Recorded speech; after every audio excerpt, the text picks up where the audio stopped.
All right, let's have some fun here with my first panel. PR Counsel Managing Director and Founder Kristy McSweeney and Institute of Public Affairs Research Fellow Colleen Harkin. Guys, thanks so much for joining me this evening on a Friday night. We're now 26 days out from the Bondi Massacre. Anthony Albanese has finally caved and called that Royal Commission that pretty much everybody in Australian public life was calling for. But while this commission is, of course, welcomed and good on him for finally doing it, it has been soured by the exhausting wait, receiving fierce backlash from Australians as well as the Jewish community. And when the Prime Minister was asked why it took so long by the host of the Today Show this morning, Albanese, well, have a look at this. He didn't seem too happy. This is actually record time for ever calling a Royal Commission, if you go back in history. Okay there, Kristy. Well, I mean, a lot of humility there. We are used to seeing humility from Anthony Albanese, but he refused to apologize for the delay, saying he needed time to think. What do you make of this? Making decisions is hard, and correctly choosing what the mood of the country is obviously something that the Prime Minister has had difficulties in the past. We know he's still very scarred from going all in on The Voice.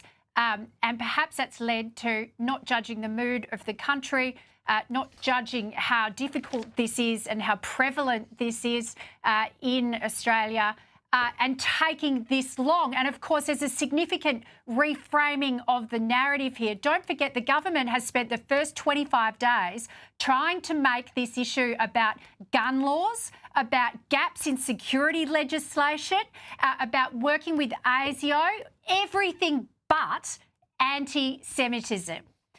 And now they have had to accept that the country, and particularly Jewish Australians, but Australians united, I feel, are wanting a Royal Commission. They can't reframe that narrative.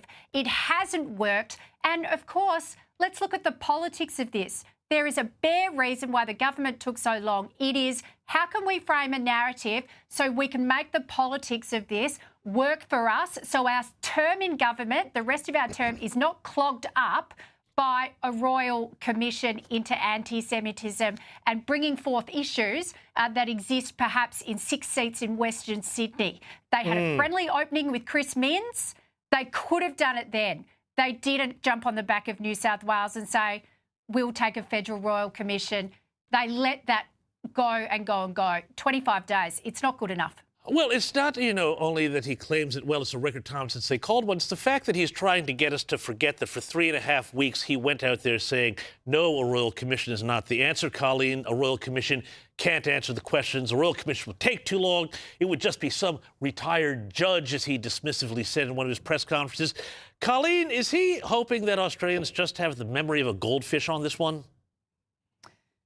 Yeah, that's right. I mean, everything that Kristy has said, I agree with, but I think Albanese must think that we're pretty stupid. I distinctly remember only about a week ago him saying that we did not need to have a Royal Commission, that experts had advised that we should not have one, and that it would give platform to people that we don't want to hear from. I distinctly remember that a few days ago. He has finally relented and listened to the will of the people. I mean, that's maybe the one thing that Australians are united about. Maybe the only thing that Australians are united about at the moment is the need for a Royal Commission. There is no doubt that we need one. I don't know why. What they were trying to protect, what they've been trying to hide, we must have it. And we must also have the terms, I believe, extended to actually address the even harder issues, because this is not just about anti-Semitism. This is about the broader picture of immigration in Australia, because we can't forget that the deceased now gunman was here 25 years, came in on a student visa, and the alleged gunman who's in jail was schooled here, was born and schooled here. So we have to have the hard decisions and the hard conversation about who we let into this country and why, and what has happened to our own culture, our own standards and our own values.